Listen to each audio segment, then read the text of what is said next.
The mating ceremony was supposed to be the pinnacle of her miserable existence. She stood in the sacred circle at the center of the Ironwood Pack's gathering grounds, surrounded by 300 wolves dressed in ceremonial finery. The full moon hung heavy overhead, casting silver light across faces that ranged from curious to contemptuous. She wore white, the traditional color for unmated females presented to the moon goddess. The dress hung loose on her thin frame, borrowed from a pack member who'd taken pity on the orphan girl with no family, no connections, no wolf to call her own. Human. That's what they whispered when they thought she couldn't hear. Weak. Defective. A mistake the goddess had allowed to slip through the cracks. The alpha of the Ironwood Pack stood across from her, elevated on a stone platform that marked him as superior in every way. He was magnificent in the way all alphas were, powerful, dominant, radiating authority that made lesser wolves instinctively lower their eyes. She had loved him since childhood. Watched him from afar, cherished every kind word he'd ever spared her, dreamed of a future that seemed impossible for someone like her. Then the bond had snapped into place 3 days ago. She'd been in the pack kitchens, scrubbing pots alongside the other Omegas, when it hit her like lightning. A connection that wrapped around her soul and pulled tight, linking her to him with a certainty that transcended logic. Mate. She'd nearly dropped the pot she was holding. Had stood there trembling, overwhelmed by the sensation of him at the other end of that invisible thread. His emotions had flooded through her, surprise, confusion, and underneath it all, a thread of desire he couldn't quite suppress. He'd felt it too. She'd known from the way he'd appeared in the kitchen doorway moments later, his golden eyes finding hers across the crowded space. For one perfect moment, she'd thought everything would change. Then his expression had shuddered. Gone cold and distant. The ceremony will take place in 3 days, he'd said, his voice carrying through the suddenly silent kitchen. Prepare yourself. She should have known then. Should have recognized the trap being set. But hope was a vicious thing. It made you stupid. Made you believe in possibilities that didn't exist for wolves like her. Now, standing in the sacred circle with the entire pack watching, she understood. This wasn't a claiming ceremony. This was a public execution of a different kind. The alpha descended from the platform, his movements predatory and deliberate. When he reached her, he circled once, his gaze raking over her with cold assessment. The moon goddess, he said, his voice carrying to every corner of the grounds, has made an error. Gasps rippled through the crowd.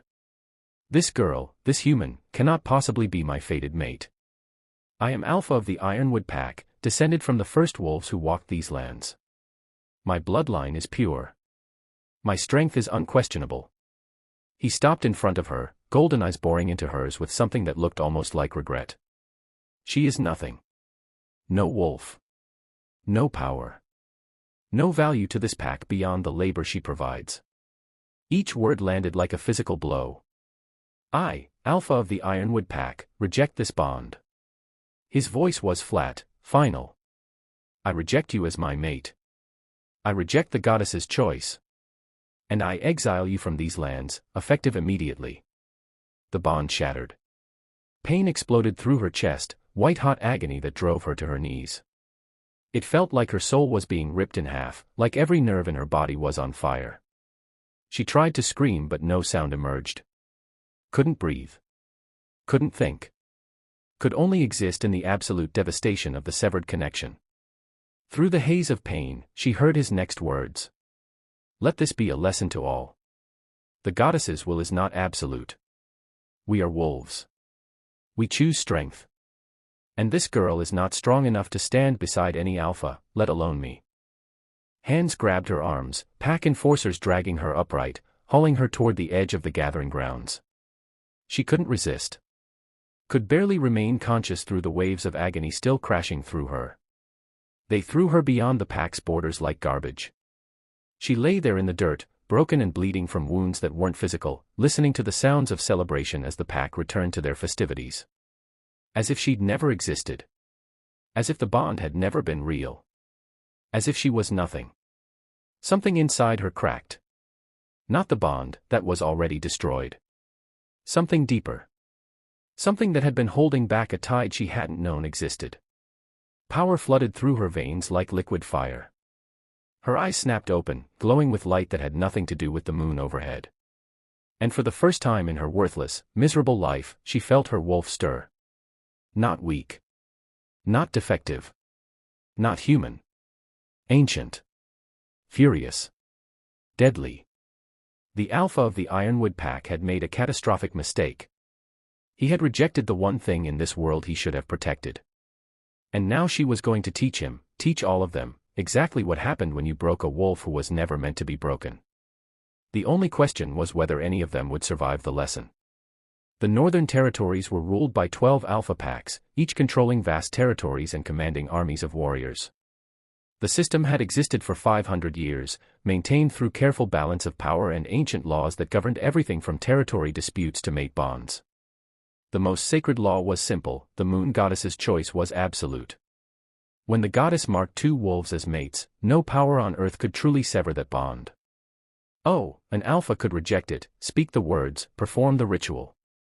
But the connection remained, phantom and painful, a constant reminder of what had been lost. Rejections were rare. Most wolves would rather die than endure the agony of a severed mate bond. But occasionally, an alpha's pride proved stronger than the goddess's will. The alpha of the Ironwood pack had chosen pride. She had been raised in the pack orphanage after her parents died in a rogue attack when she was 3. No one remembered much about them, common wolves, unremarkable, dead too young to leave any legacy.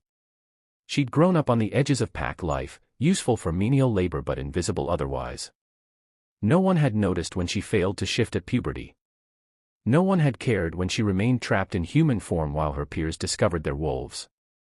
They'd simply labeled her defective and moved on. She'd accepted it. Believed it.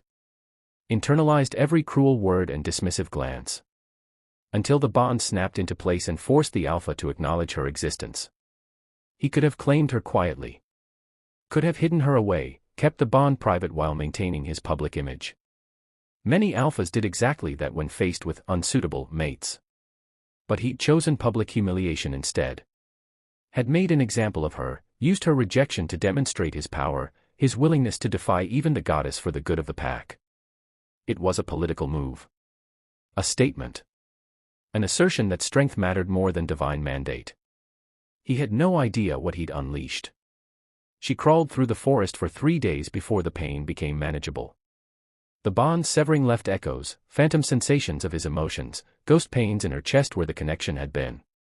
She learned to breathe through them, to function despite the constant reminder of what she'd lost. On the 4th day, she felt her wolf again. It came in waves at first. A prickling under her skin. A sharpening of her senses. The sensation of something massive and powerful stirring in the depths of her soul. She tried to shift. Pain exploded through her body as bones began to reform and then stopped halfway, leaving her trapped between forms. She screamed, her voice half human and half animal, echoing through the empty forest. Something was blocking her wolf. Some kind of binding that prevented the full transformation. But the binding was cracking. She could feel it, like ice fracturing in spring, like chains breaking link by link. Whatever had suppressed her wolf for 18 years was failing. And when it broke completely, she would become what she was always meant to be. The question was, what was she? She found shelter in a cave system miles from any pack territory. Rogue lands, where wolves who'd been exiled or abandoned made their homes. It was dangerous, rogues killed each other over scraps of territory, followed no laws except survival. She fit right in. Over the following weeks, she learned to access the power building inside her without fully shifting. Her strength increased until she could snap tree branches with her bare hands. Her senses sharpened until she could track prey by scent alone. Her healing accelerated, wounds that should have taken weeks closed in days. And she discovered she had a gift. She could sense alphas. Their dominance radiated from them like heat, unmistakable and trackable from miles away. She could feel their power, taste their authority on the air, know exactly where they were and how strong they were. It should have made her afraid. Should have sent her running deeper into the wilderness. Instead, it made her smile. Because if she could sense them, she could hunt them. And she had a lot of hunting to do. The first alpha she killed had been accident. She'd been tracking deer through neutral territory when she'd caught his scent, arrogance and dominance and the casual cruelty of a wolf who'd never been challenged. He'd been alone, separated from his pack, vulnerable in a way alphas rarely were. She'd followed him. Watched him. Waited for the perfect moment. Then she'd struck. Her body had moved on instinct. Utilizing strength she didn't know she possessed, speed that shouldn't have been possible. She'd torn out his throat before he could shift, before he could call for help. And as his blood soaked into the earth, she'd felt nothing. No remorse. No horror. Only savage satisfaction. She'd looked down at the corpse of a wolf who had likely rejected mates, abused pack members, ruled through fear and violence. A wolf the world was better off without. And she'd decided this was what she would become. Not a victim. Not a reject. Not the broken girl who'd been thrown away like garbage. A hunter. The wolf breaker. The wolf who killed alphas. Word of the wolf breaker spread through the territories like wildfire. An unknown assassin targeting alphas. No pattern to the kills except the victim's rank. Some were tyrants who deserved death. Others were beloved leaders whose packs mourned their loss. She didn't discriminate. Didn't care about their individual merits. If they were alpha, they were prey. She killed 7 in the first year. Each death more brutal than the last as she learned her craft, refined her technique, embraced the monster growing inside her. The binding on her wolf continued to crack. She still couldn't fully shift, but the power she could access increased daily. She was faster than any wolf should be, stronger than warriors twice her size, impossible to track through normal means. She became a ghost story. A nightmare alphas whispered about when they thought no one was listening. And she reveled in it. The 8th alpha she targeted ruled the Shadow Peak Pack, a small but wealthy territory known for its iron mines and strategic mountain passes. She'd been tracking him for 2 weeks, learning his patterns, identifying his weaknesses. He traveled alone every 3rd day to inspect the mines. Predictable. Exploitable. She waited in the trees along his route, her body coiled with anticipation. The familiar rush of the hunt sang through her veins. This was what she lived for now. The moment before the kill. The perfect clarity of purpose. He appeared exactly on schedule, his massive gray wolf moving through the forest with the confidence of a predator who'd never been prey. She dropped from the trees, landing directly in his path. He skidded to a stop, his lips pulling back from his fangs in a warning snarl.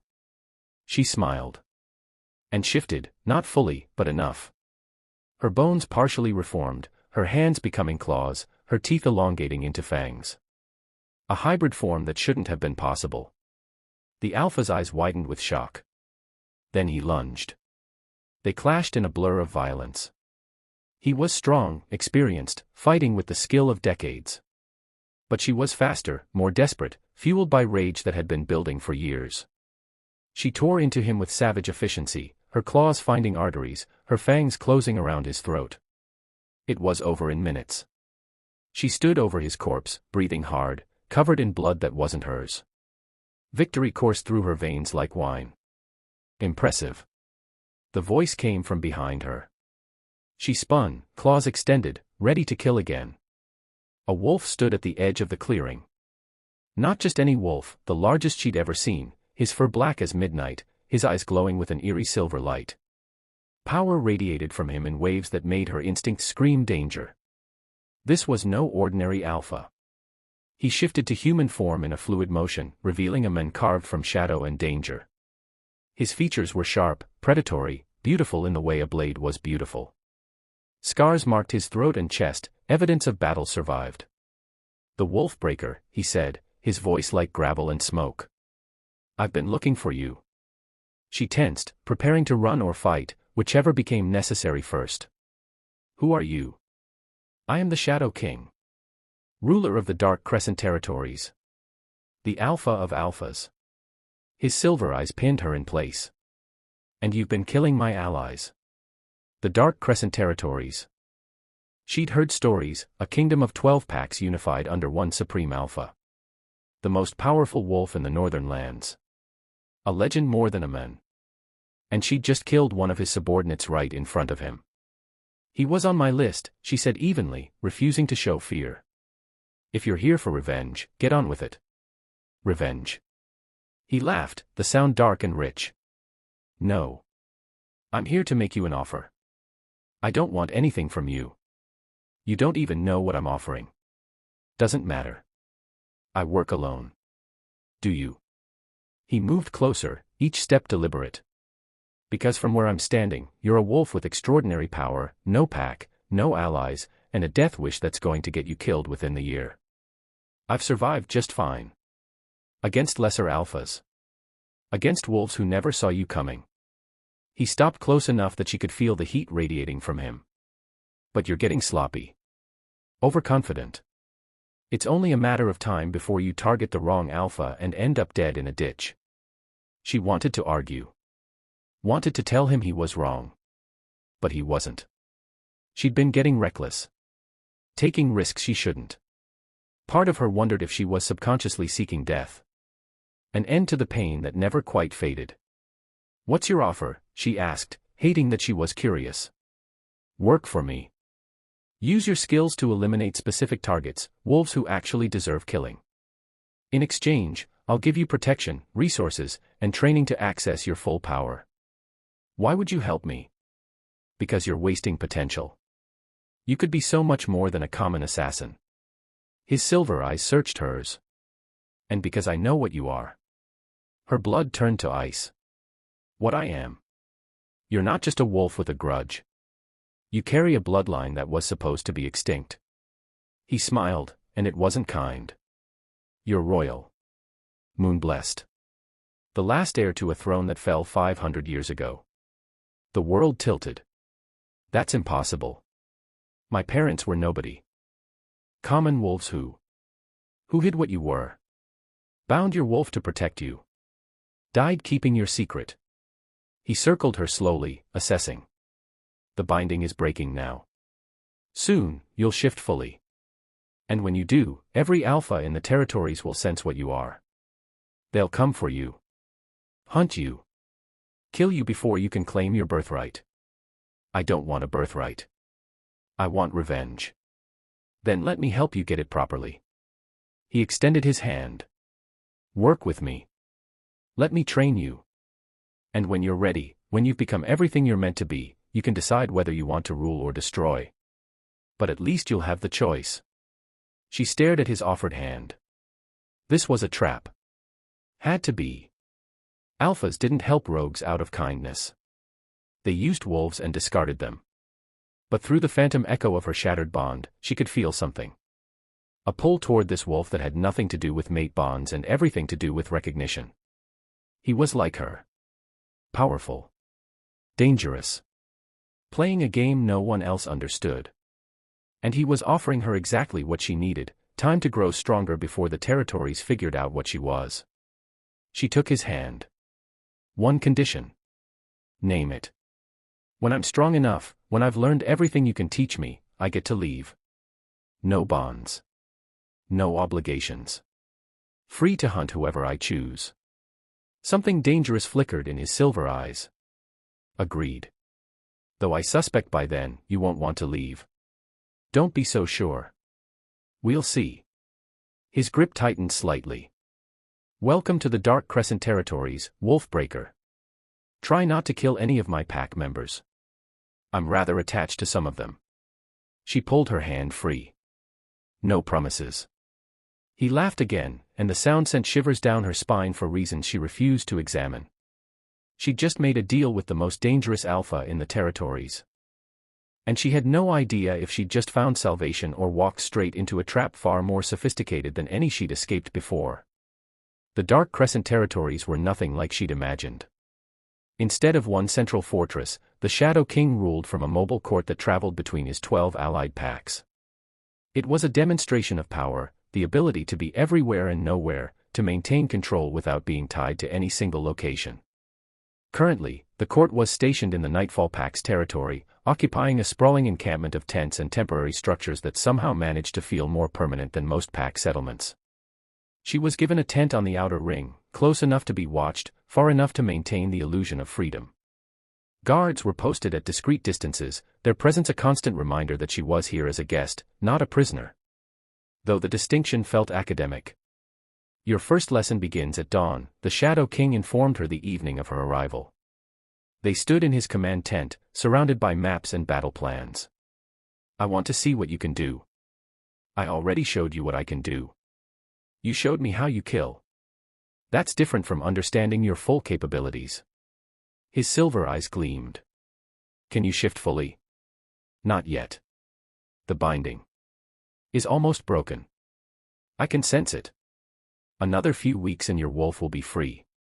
He moved to a table covered in weapons. Until then, we focus on combat training. Hand-to-hand, weapons, strategy. You're skilled at ambush kills. I want to teach you how to win a fair fight. I don't fight fair. Neither do I. But you need to know how, because eventually someone will corner you in circumstances where you can't cheat.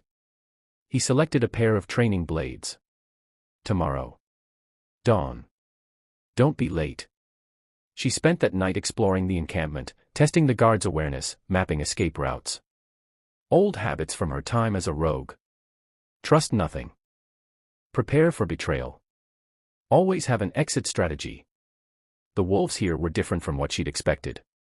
Not submissive or fearful, but genuinely loyal. They spoke of the Shadow King with respect rather than terror, served him out of choice rather than compulsion. It was unsettling. Alphas ruled through dominance. Through fear and strength and the threat of violence. They didn't inspire loyalty. They demanded it. Yet the Shadow King seemed to have achieved something else entirely. Dawn came too quickly. She met him in a training ground marked by posts and targets, the earth packed hard from generations of warriors honing their skills. He wore simple training leathers, his blades set aside, his powerful frame radiating coiled violence. Show me your hybrid form, he commanded. She closed her eyes and reached for the power inside her. It came easier now, more natural. Her bones shifted partially, her muscles reforming, her senses sharpening. When she opened her eyes, she stood in the half-form she'd used to kill the Shadow Peak Alpha. The Shadow King circled her, assessing. Fascinating. Most wolves can't maintain a hybrid form. It requires too much control, too much power. Is that a compliment? It's an observation. He gestured to the training posts. Attack them. Full strength. She didn't hesitate. Launched herself at the nearest post with all the speed and power she possessed. Her claws tore through wood like paper, splinters exploding in all directions. She moved to the next post, then the next, destroying each with brutal efficiency. When she finished, breathing only slightly harder, she turned back to find him watching with an unreadable expression. You're holding back, he said quietly. I destroyed. You're holding back, he repeated. I can see it. Feel it. You're afraid of your own power. Afraid that if you unleash it completely, you'll lose control. The words hit too close to truth. I'm not afraid of anything. Liar. He moved toward her. His movements predatory. You're terrified. Terrified that the power inside you will consume everything, that you'll become a monster worse than the alphas you hunt. You don't know anything about me. I know you carry royal blood. I know that bloodline comes with a curse. He stopped close enough that she had to tilt her head back to maintain eye contact. The Moon Court's power wasn't just strength and authority. It was madness. Divine fury that destroyed as much as it created. Your ancestors fell because they couldn't control what they were. Her heart hammered. How do you know about the Moon Court? Because I've spent 500 years studying them. He smiled at her shocked expression. Did you think I was a normal alpha? I'm ancient, Wolfbreaker. I was alive when your ancestors ruled. I watched their kingdom burn. That's impossible. No wolf lives that long. No normal wolf. But I'm not normal. He reached out, his fingers ghosting along her jaw without quite touching. I'm cursed. Immortal. Doomed to watch centuries pass while everyone I care about dies. It's why I built this court, constantly moving, never settling, never giving myself time to form attachments that will only end in grief. She stared at him, trying to process the revelation. Why tell me this? Because you need to understand what you're dealing with. I'm not some alpha looking to use you and discard you. I'm something older. Something that's seen empires rise and fall. His silver eyes held hers. And I recognize what you are because I knew your ancestors. Knew their power. Knew their madness. And I can teach you to avoid their fate. In exchange for what? Your service. Your loyalty. Your trust. He finally touched her, his hand warm against her face. And maybe, eventually, something more. The phantom bond in her chest flared painfully, reminding her that she'd already had a mate. Already been rejected. Already lost that chance at connection. She pulled away from his touch. I don't do attachments. Neither do I. Which makes us perfect for each other. He stepped back, returning to a professional distance. But that's a discussion for another time. For now, we train. I want to see you fight without holding back. And if I lose control, then I'll stop you. I'm one of the few wolves strong enough to do it. His smile was sharp. So stop being afraid and show me what you can really do. She wanted to refuse. Wanted to maintain the walls she'd built. But part of her, the part that had been hunting alphas for a year, wanted to test herself against a truly worthy opponent. She attacked. Not with the careful calculation she'd used on her victims, but with pure unleashed fury. She moved faster than she'd ever moved before, struck harder than she'd thought possible, let the power inside her blaze without restraint. The Shadow King met her blow for blow. He was impossibly fast, impossibly strong, moving with the grace of centuries of combat experience. He didn't fight to dominate or intimidate. He fought to teach, blocking her strikes while pointing out openings, deflecting her attacks while showing her better angles. They fought until she collapsed from exhaustion, her hybrid form dissolving as her power reserves depleted. He stood over her, barely winded, extending his hand to help her up. Better, he said. You're starting to trust yourself. I nearly took your head off 3 times. 4, actually. But you're learning. He pulled her to her feet. Same time tomorrow. We'll work on your control next. Over the following weeks, they fell into a rhythm. Mornings were for combat training. He pushed her harder than anyone had before, forcing her to access depths of power she didn't know existed. She learned to fight like a royal rather than an assassin, to move with authority instead of stealth. Afternoons were for strategy sessions. He taught her about pack politics, territorial disputes. The complex web of alliances that held the territories together. She learned to think beyond individual kills, to see the bigger picture. Evenings, they talked. These were the most dangerous times, when the formal distance between king and student blurred into something else. They discussed philosophy, argued about justice and revenge, challenged each other's assumptions. Your hunt for alphas, he said one night over wine. What's the end goal? You kill them all, then what? I don't need a goal beyond revenge. Revenge for what?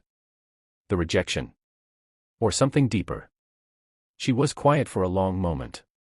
For making me believe I was nothing. For 18 years of being invisible. For every moment I thought I was broken when I was just bound. So you're killing them to prove you're not nothing. I'm killing them because they deserve it. Some do. But not all alphas are monsters. Some are just wolves trying to lead their packs the best they know how. His silver eyes studied her. You're intelligent enough to know that. Which means you're not hunting for justice. You're hunting to fill a void. And what void would that be? The one left by the mate bond that was ripped away from you. She flinched like he'd struck her. Don't, she warned. It's the truth. You're using violence to avoid grief. Killing to avoid feeling. He leaned forward. But it's not working, is it? Every alpha you kill, the void just gets bigger.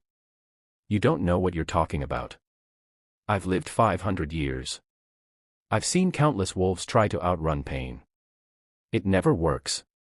His voice softened slightly.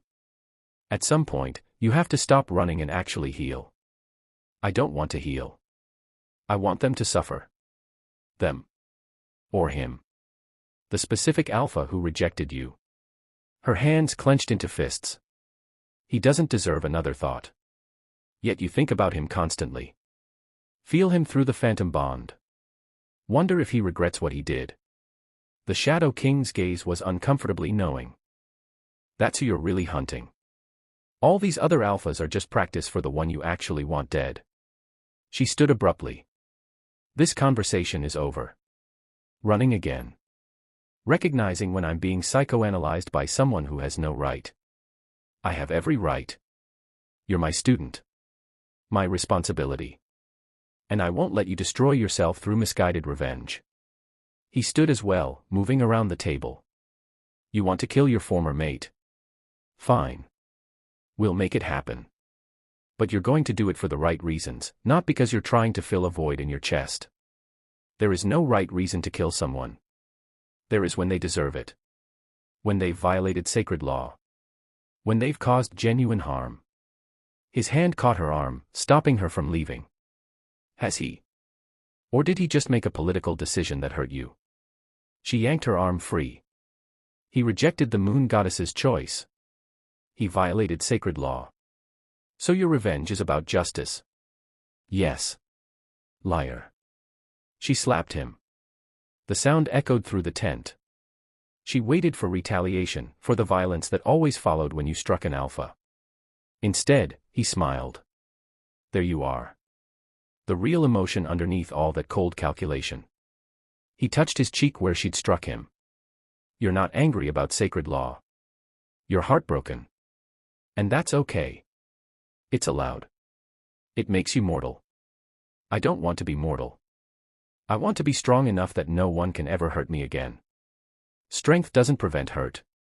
It just teaches you how to survive it. He moved closer, his voice dropping. Let yourself feel it.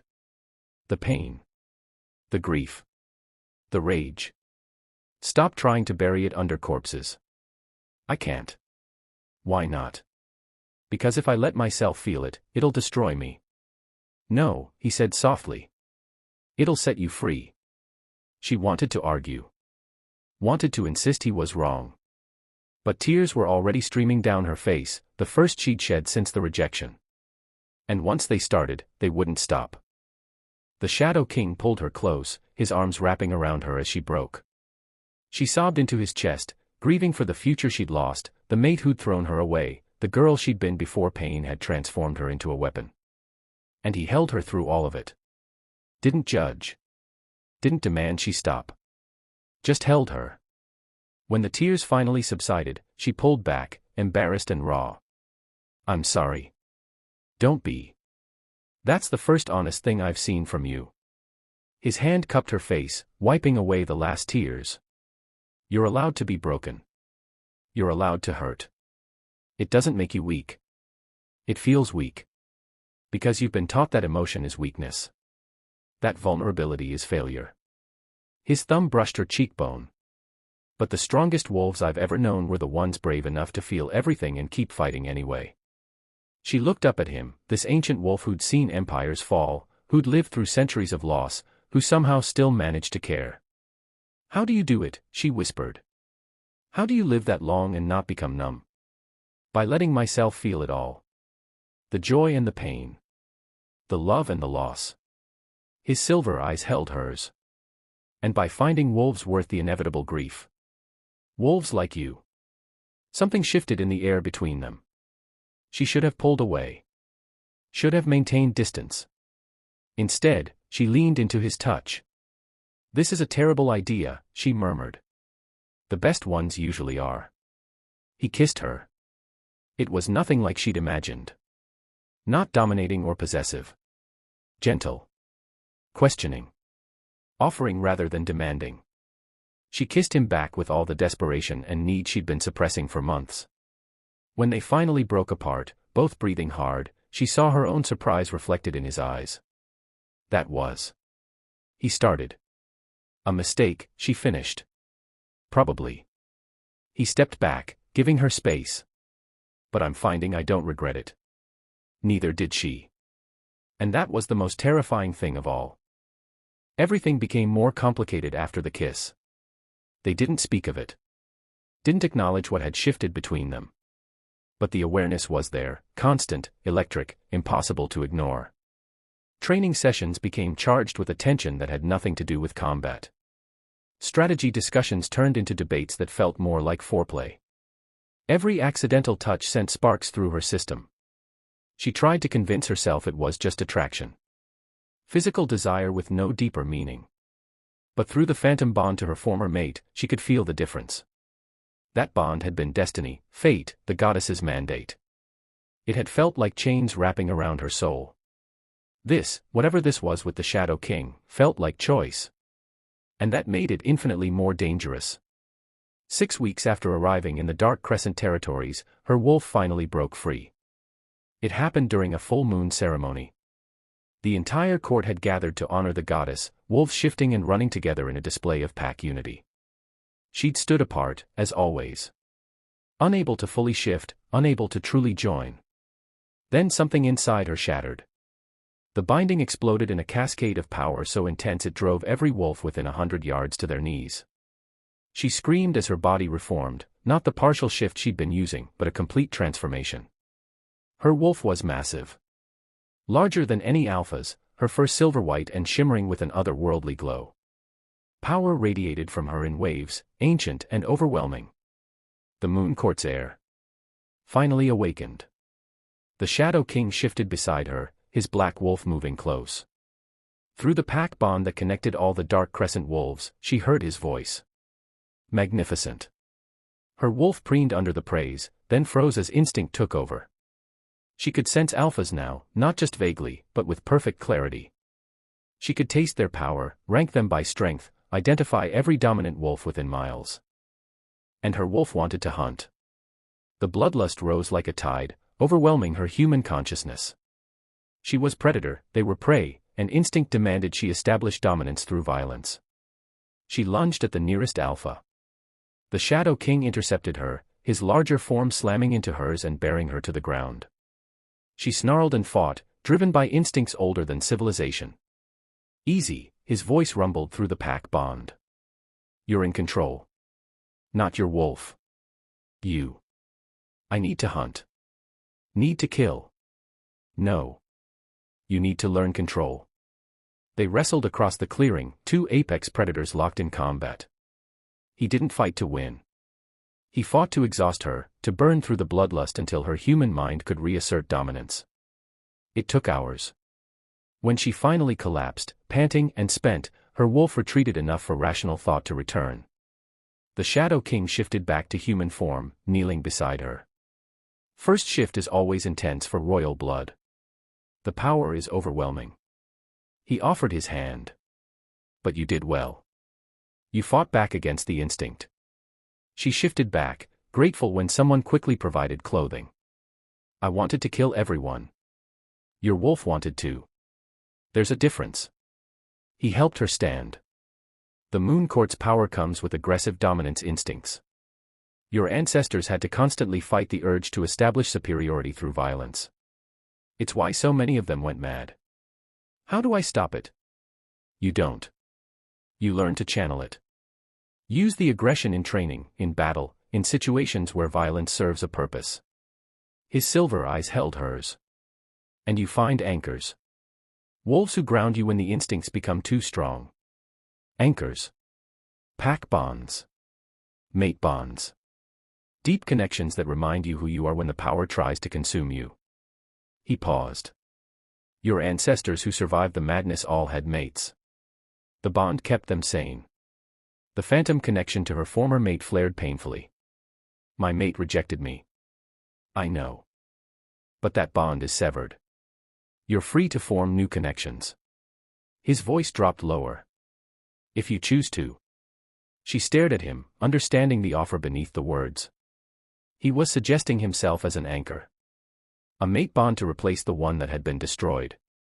The logical part of her brain screamed that this was manipulation. That he'd been working toward this since the moment he'd recruited her. But the rest of her, the part that had been broken and alone for so long, desperately wanted to believe he was genuine. I can't, she whispered. I can't risk that kind of connection again. I'm not asking you to decide tonight. I'm asking you to consider the possibility. He stepped back, giving her space.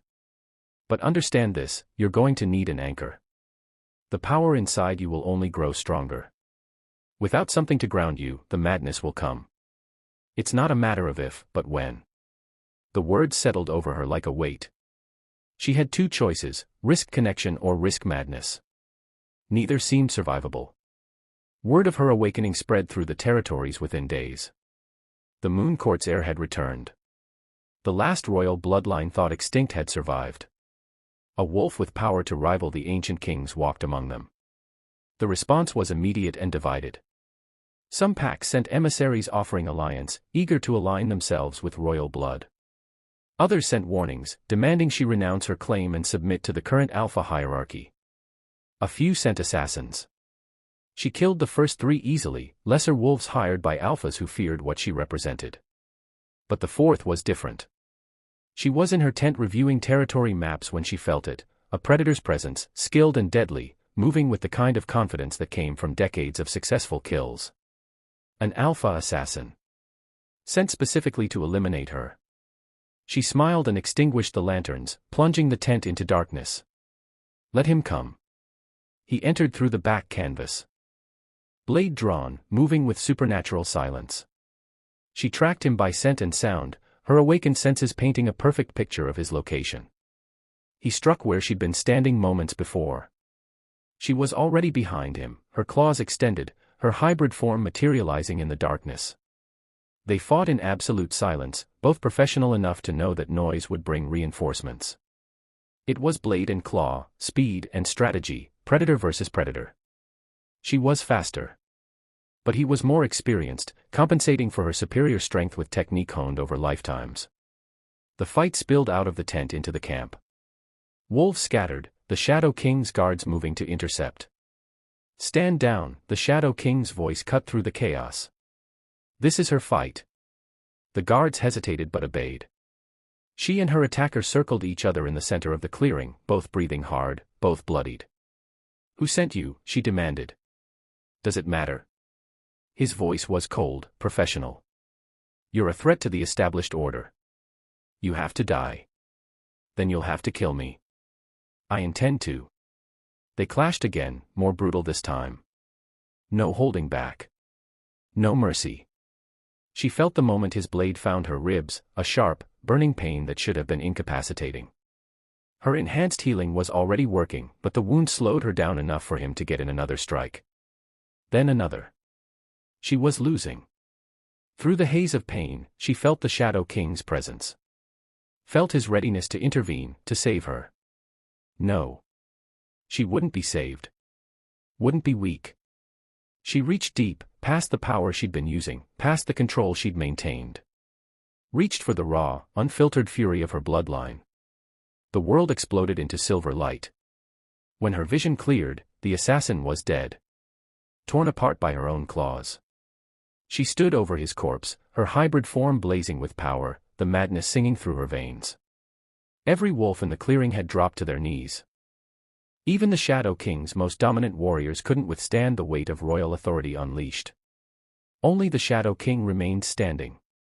He walked toward her slowly, his silver eyes glowing with something between awe and concern. Come back, he said quietly. You've won. Come back to yourself. The madness wanted more blood. Wanted to establish dominance over every wolf present. Wanted to prove beyond doubt that she was apex, untouchable, supreme. Come back to me, the Shadow King repeated, closer now. You're stronger than the power. Stronger than the madness. Prove it. His hand found her face, the touch grounding. She focused on that sensation. The warmth of his skin. The steadiness of his presence. The absolute certainty in his silver eyes that she could control this. Slowly, the madness receded. She shifted back to human form, collapsing into his arms as the adrenaline faded. I almost lost control, she whispered. But you didn't. You came back.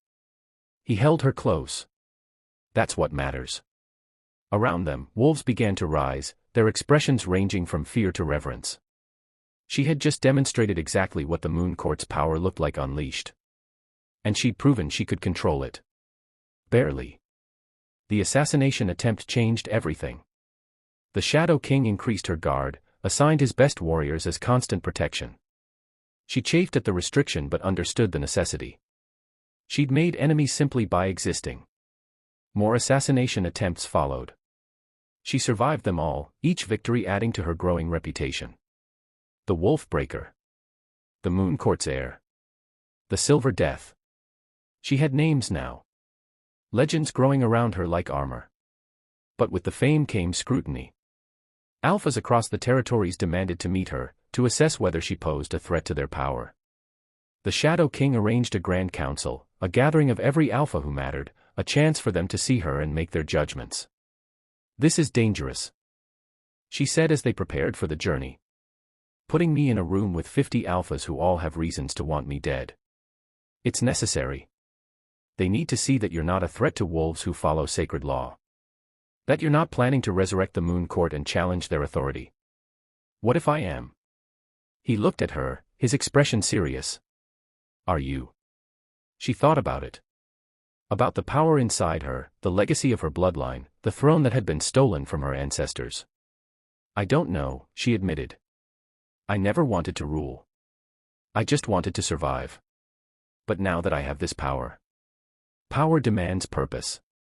If you don't give it direction, it will direct you." He stepped closer.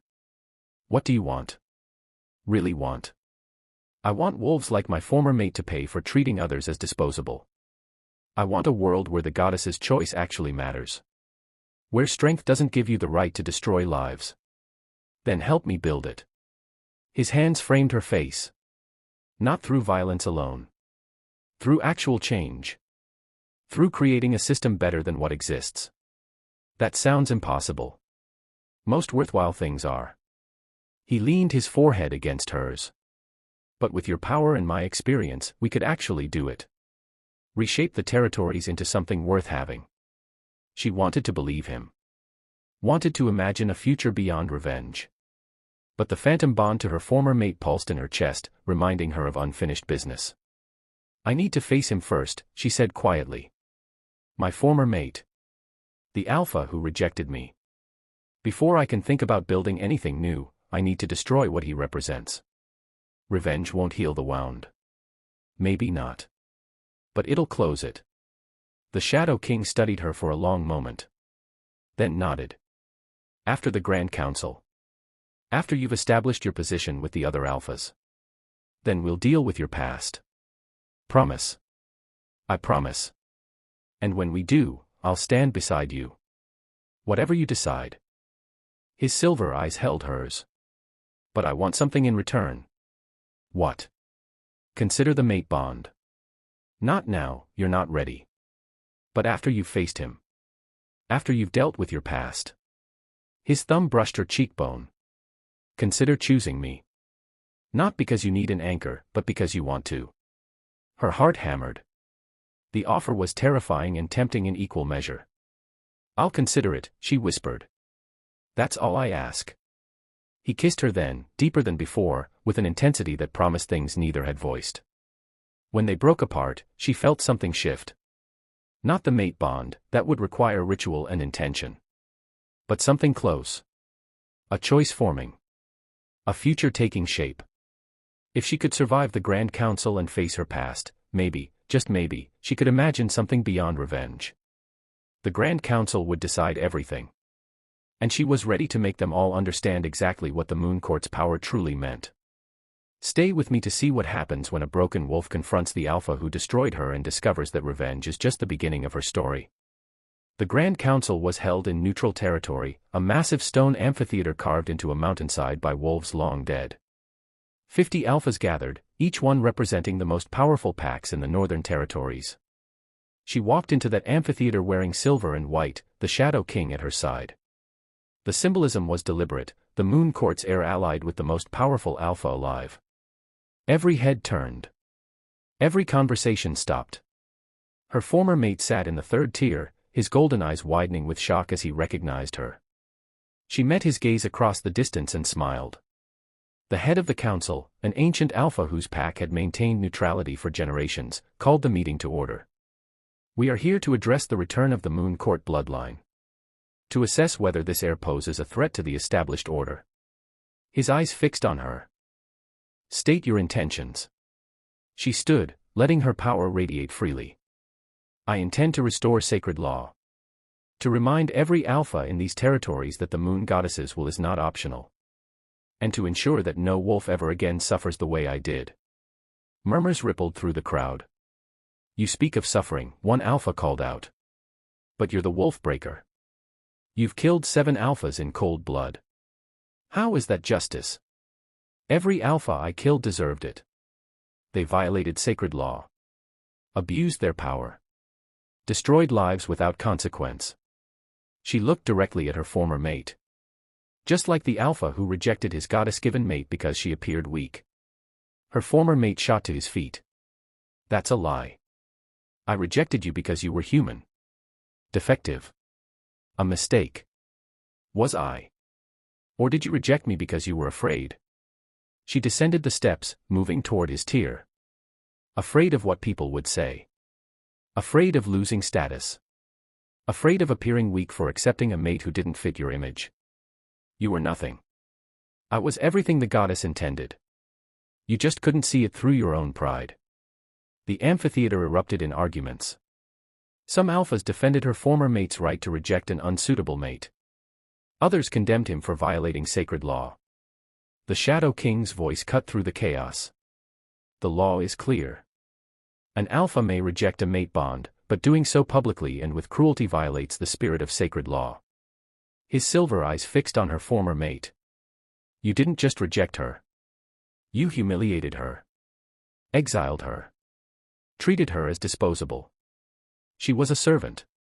A nobody. She was the last heir to the Moon Court. The Shadow King's power rolled out, forcing weaker wolves to their knees. And you threw away a gift the goddess herself had chosen to give you. Her former mate's face paled. I didn't know. Would it have mattered? If you'd known she carried royal blood, would you have claimed her then? The Shadow King moved to stand beside her. Or would you have killed her to prevent her from ever challenging your authority? The silence that followed was damning. Through the phantom bond, she felt her former mate's emotions clearly for the first time since the rejection. Shock. Fear. And beneath it all, crushing regret. He had realized what he'd lost. I want formal judgment, she said, addressing the council head. I invoke the Moon Court's right to pass sentence on wolves who violate sacred law. You have no authority, her former mate snarled. The Moon Court fell 500 years ago. You're just a rogue with delusions. She released her full power. Silver light exploded from her body, so bright it turned the amphitheater to day. Every wolf present felt the weight of divine authority, the undeniable truth of her bloodline. When the light faded, she stood transformed, not fully shifted, but radiating power that made even the strongest alphas hesitate. I am the last daughter of the Moon Court. I carry the goddess's gift. And I have the right to pass judgment. Her voice echoed with supernatural authority. The question is whether this council will honor sacred law or continue to pretend it doesn't exist. The council head looked torn. If we grant you this right, it sets a precedent. Every wolf with a grievance could claim royal authority. No. Only wolves who actually carry royal blood. The Shadow King's voice was steady. And she's the only one alive who does. This isn't a precedent. It's a one-time restoration of ancient law. The council deliberated for hours while she waited, her power still blazing, her former mate unable to look away from what she'd become. Finally, the council head spoke. The council recognizes your bloodline. You may pass judgment. But understand, the sentence you pronounce will be reviewed by this body. If we deem it unjust, you will lose all credibility. Agreed. She turned to face her former mate. This wolf who had broken her so completely that she'd rebuilt herself into something unbreakable. You rejected the moon goddess's choice. You violated sacred law. You humiliated and exiled a wolf who had done nothing to deserve it. Her eyes blazed silver.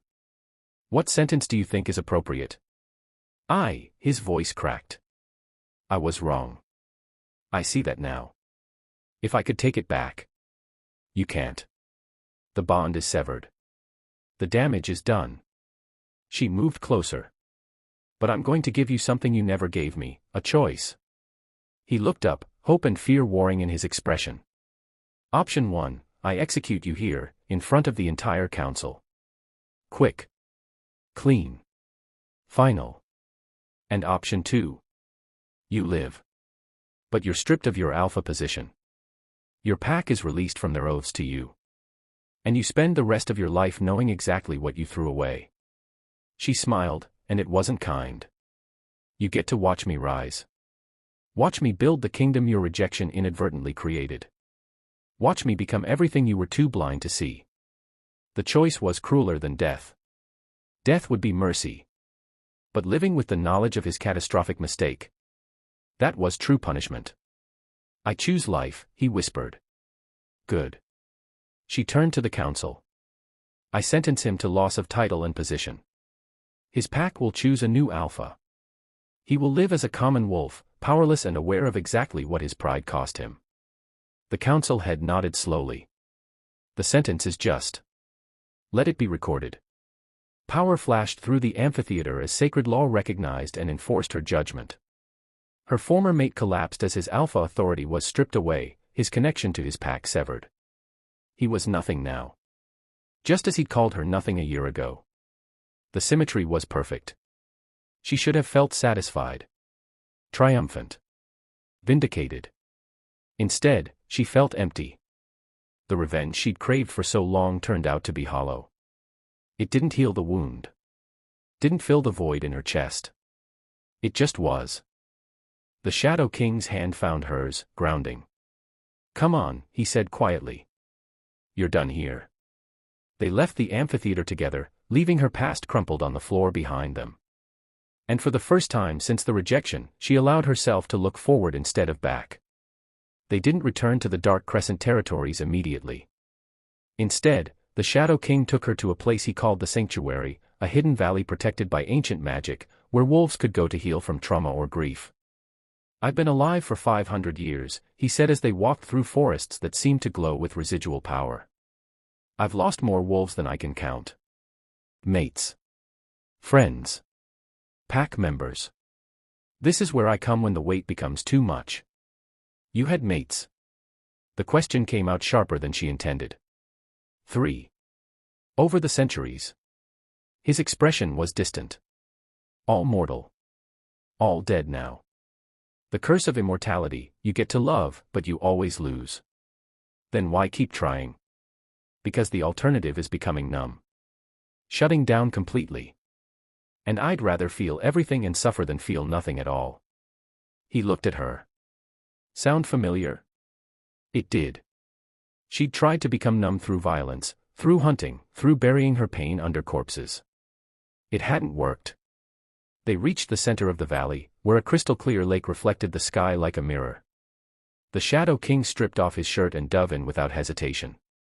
She hesitated only a moment before following. The water was shockingly cold but felt cleansing. Like it was washing away more than just physical dirt. She surfaced to find him watching her with an expression she couldn't quite read. What? She asked. You're beautiful. Not just physically, though you are. But the strength in you. The resilience.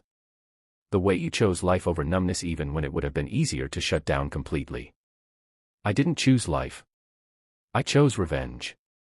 No. You chose to feel. To care enough to be angry. To hurt enough to want justice. He swam closer. That's choosing life. It doesn't feel like life. It feels like just existing. Because you haven't let yourself truly live yet. You've been in survival mode for so long, you've forgotten what it's like to want things beyond vengeance. What if I don't know how to want anything else? Then I'll teach you. His hand found hers beneath the water. The same way you taught me that 500 years of loss doesn't mean I should stop trying. She stared at him. I didn't teach you anything. You did. You showed me what it looks like to rebuild yourself from absolute destruction. To take the worst thing that ever happened to you and forge it into power. His silver eyes held hers. You made me remember why I've kept going all these centuries. Why I've refused to let grief turn me into something hollow. And why is that?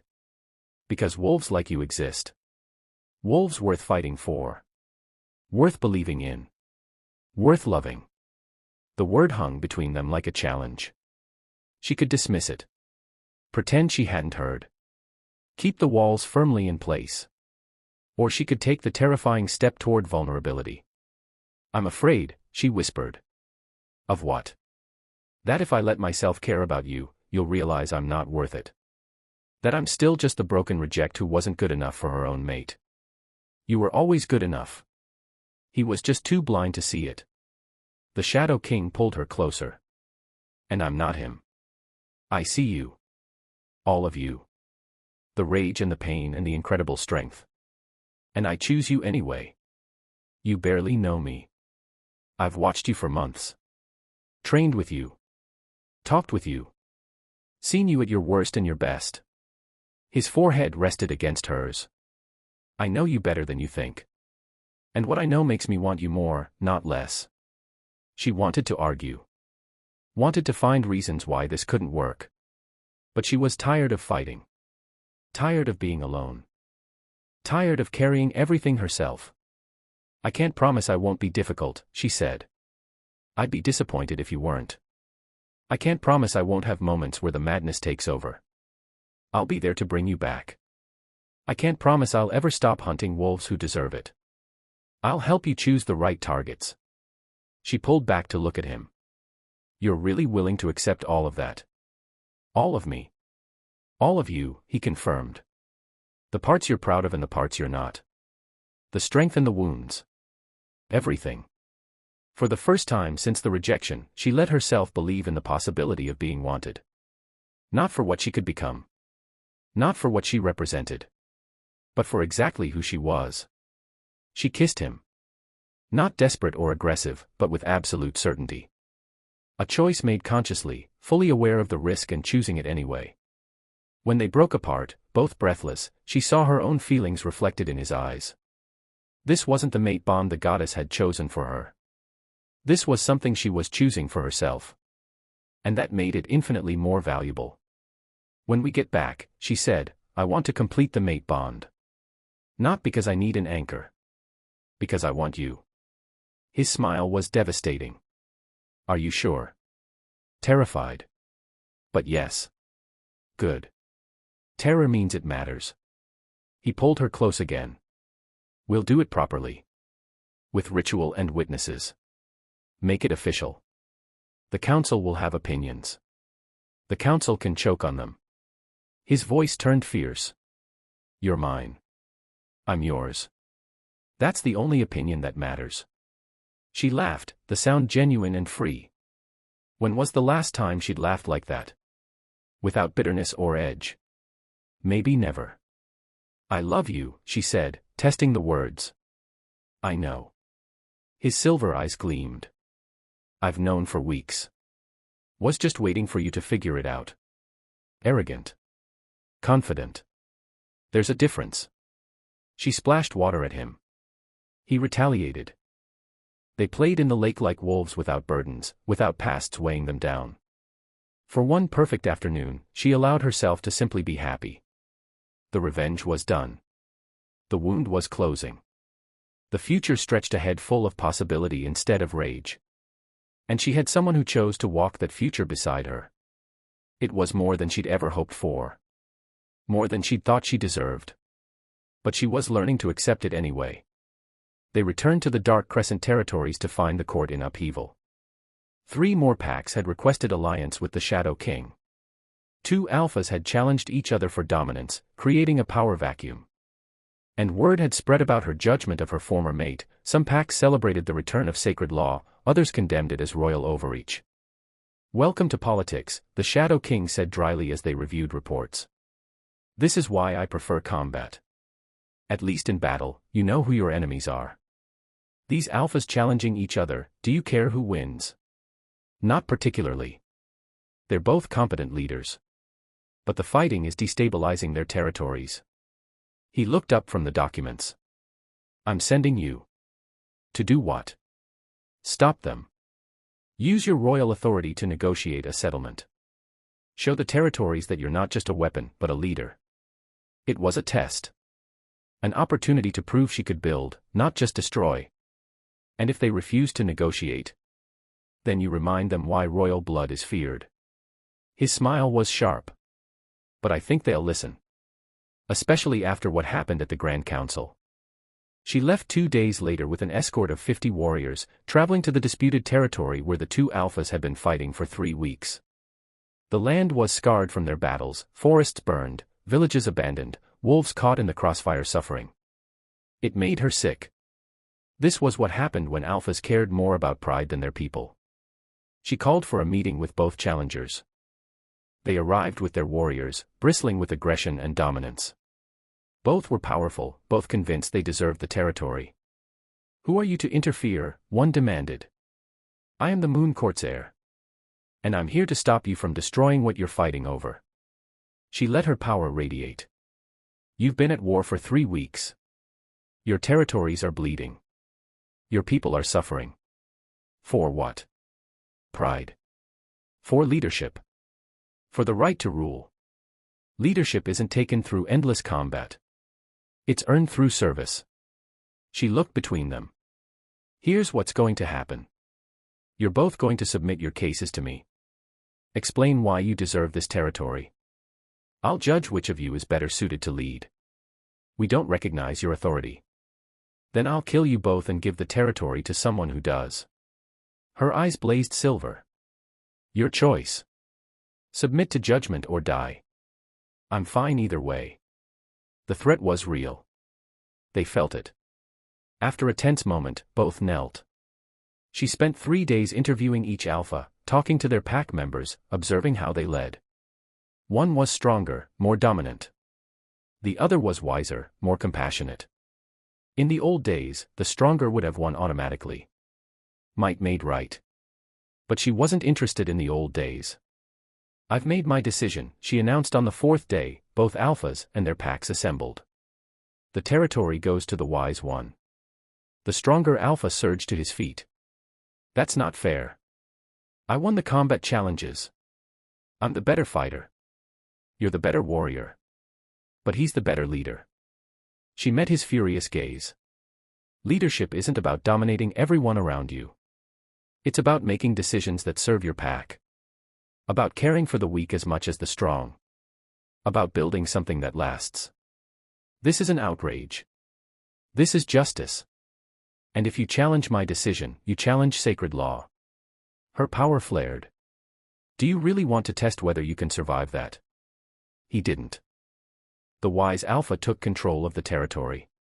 The stronger one was offered a position as head warrior, a role better suited to his skills. Both accepted.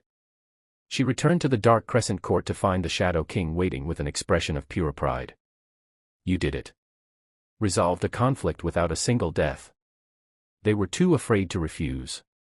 No. They were wise enough to recognize that your judgment was fair. He pulled her close. "You're becoming what the Moon Court was meant to be. Not tyrants ruling through fear, but leaders who actually care about justice. I care about wolves not suffering the way I did." "Same thing." He kissed her forehead. "I'm proud of you." The words hit harder than any praise she'd ever received. Over the following months, she became known not just as the Wolf Breaker, but as the voice of the goddess. Packs brought their disputes to her. Wolves seeking justice appealed to her authority. She traveled constantly, resolving conflicts, passing judgment, building the foundation of something new. And always, the Shadow King supported her. Advised her. Stood beside her as an equal rather than trying to control or diminish her. Their mate bond ceremony was held on the winter solstice, exactly 1 year after her rejection. The symmetry was deliberate. Where she'd once stood in a circle surrounded by contempt, she now stood surrounded by wolves who respected her. Where she'd once been rejected, she now chose freely. Where she'd once been broken, she now stood whole. The Shadow King wore black and silver. She wore white and silver. Together, they represented balance, darkness and light, strength and wisdom, old power and new vision. The ritual was ancient, binding their souls in a way that went beyond simple mate bonds. This was a partnership. An alliance of equals. When it was complete, she felt him in her chest, not the painful phantom echo of her severed bond, but something warm and steady. A presence that grounded without constraining. "How do you feel?" he asked. "Complete," she said. And meant it. The celebration lasted 3 days. Wolves from every allied pack came to honor the union. Even some former enemies sent representatives, acknowledging the new power structure taking shape. She had gone from nothing to queen in a single year. But more importantly, she had gone from broken to healed. The rejection that had destroyed her had inadvertently created her. And she wouldn't change it. Not anymore. Word reached them 6 months after the mate bond ceremony. Her former mate had died. Not violently. Not dramatically. He'd simply given up. Stopped eating, stopped sleeping, wasted away until his body failed. Grief over what he'd lost had consumed him completely. She should have felt vindicated. Satisfied. He'd suffered exactly as she'd wanted. Instead, she felt nothing. "Are you all right?" the Shadow King asked when he found her staring out the window. "He's dead," I heard. He moved to stand beside her. "How do you feel?" "Nothing. Absolutely nothing." She turned to look at him. "Is that wrong? Should I feel something?" "You feel what you feel. There's no wrong answer. I spent a year wanting him to suffer. Wanting him to regret. And now that he's dead from that regret, I just..." She trailed off. "It doesn't matter. He doesn't matter. He hasn't mattered for a long time. Because you moved past him. Built something new. His hand found hers. That's healing. That's victory. Maybe he was right." She'd stopped defining herself by what had been done to her and started defining herself by what she chose to become. That same week, the Ironwood Pack sent a delegation. They had chosen a new alpha after her former mate's demotion, a young female with progressive ideas and genuine care for her pack. She wanted to meet the wolf her predecessor had rejected. "I need to apologize," the new alpha said when they met. "For what was done to you. For the cruelty. For the injustice. You weren't responsible. But my pack was. We stood by and watched. We did nothing." The new alpha's eyes were sincere. "I want to make amends. Want to align the Ironwood Pack with your vision of sacred law actually meaning something. It was an unexpected gift. What does your pack say about that?" Some resist. But most are tired of the old ways. Tired of might making right. They see what you're building and want to be part of it. The new alpha knelt. "I'm asking for alliance. For the chance to rebuild what was broken." She looked at this wolf who ruled the pack that had cast her out. Saw genuine remorse and desire to do better. "Rise," she commanded. "I accept your alliance. But understand, if your pack ever treats another wolf the way I was treated, I will destroy you personally." Understood. And agreed. The Ironwood Pack became her first full alliance. Not through conquest or dominance, but through choice and genuine desire to change. More packs followed. Within 2 years, she and the Shadow King had unified 20 packs under a new system.